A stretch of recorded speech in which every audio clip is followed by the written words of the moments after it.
Assalamualaikum warahmatullahi wabarakatuh. Perkenalkan, nama saya Ribda Tulayati dengan NIM B100185664. Baiklah, di mata kuliah Hukum Adat kali ini dengan dosen pengampu Ibu Herlina Manik SH.MKN, saya akan menjelaskan mengenai hukum adat perkawinan, hukum adat waris, dan hukum adat tanah. Selamat menyaksikan.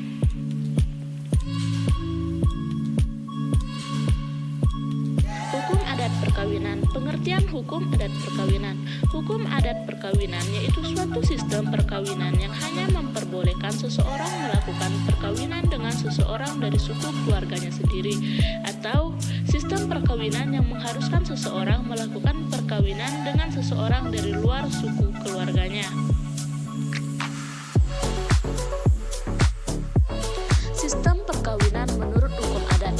Sistem endogami yaitu suatu sistem perkawinan yang hanya memperbolehkan seseorang melakukan perkawinan dengan seseorang dari suku keluarganya sendiri. Sistem eksogami yaitu suatu sistem perkawinan yang mengharuskan seseorang melakukan perkawinan dengan seseorang dari luar suku keluarganya.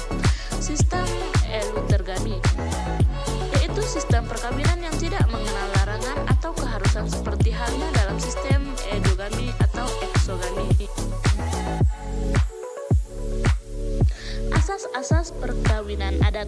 Perkawinan bertujuan membentuk keluarga, rumah tangga, dan hubungan kekerabatan yang rukun dan damai, bahagia, dan kekal. Perkawinan tidak saja harus sah dilaksanakan menurut hukum agama atau kepercayaan, tetapi juga harus mendapat pengakuan dari para anggota kerabat. Perkawinan harus didasarkan atas persetujuan anggota keluarga dan anggota kerabat. Perkawinan dapat dilaksanakan oleh seorang pria dengan beberapa wanita. Sebagai istri, kedudukannya masing-masing ditentukan menurut hukum adat setempat. Perkawinan dapat dilakukan oleh pria dan wanita yang belum cukup umur atau masih anak-anak. Begitu pula walaupun sudah cukup umur, perkawinan harus berdasarkan izin orang tua dan kerabat. Perceraian ada yang boleh dilakukan dan ada yang tidak boleh dilakukan. Keseimbangan kedudukan antara suami dan istri berdasarkan ketentuan hukum adat yang berlaku. Bentuk-bentuk perkawinan adat. Perkawinan pinang yaitu bentuk perkawinan di mana persiapan pelaksanaan perkawinan dilaksanakan dengan cara meminang atau melamar. Perkawinan lari bersama yaitu perkawinan di mana calon suami dan istri berdasarkan atas persetujuan kedua belah pihak untuk menghindarkan diri dari berbagai keharusan sebagai akibat perkawinan. Mereka berdua lari ke suatu tempat untuk melangsungkan perkawinan. Kawin bawa lari yaitu bentuk perkawinan di mana seorang laki-laki melarikan seseorang wanita secara paksa.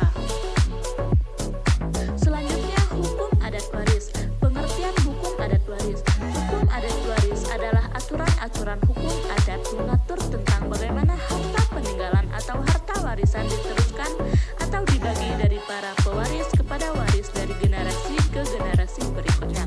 Bentuk-bentuk harta warisan. Harta warisan yang berwujud dan harta warisan yang tidak berwujud. Macam-macam harta warisan. Harta warisan yang tidak dibagi-bagi dan harta peninggalan yang dibagi-bagi. Pewaris adalah seorang yang memiliki harta kekayaan yang akan diteruskan dan akan dibagi-bagikan kepada para waris setelah ia wafat. Waris adalah orang yang mendapat harta warisan, sedangkan ahli waris adalah orang yang berhak mendapatkan harta warisan. Warisan adalah harta yang ditinggalkan oleh pewaris. Pewaris adalah proses penerusan harta peninggalan atau warisan dari pewaris kepada para pewarisnya. Pesan hukum adat.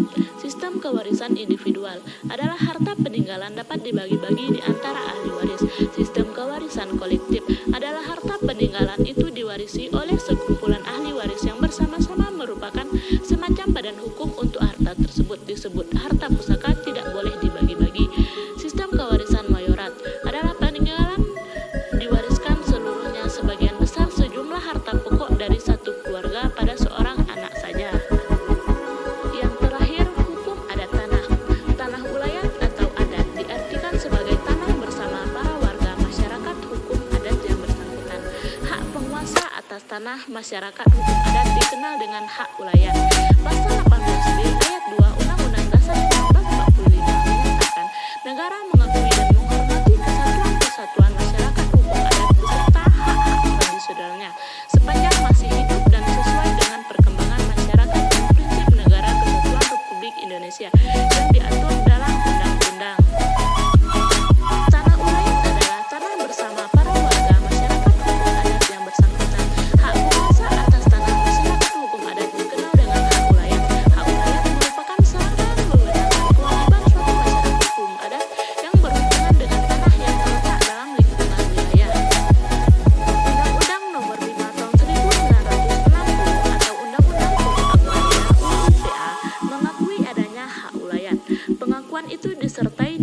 syarat, yaitu mengenai eksistensinya dan mengenai pelaksanaannya.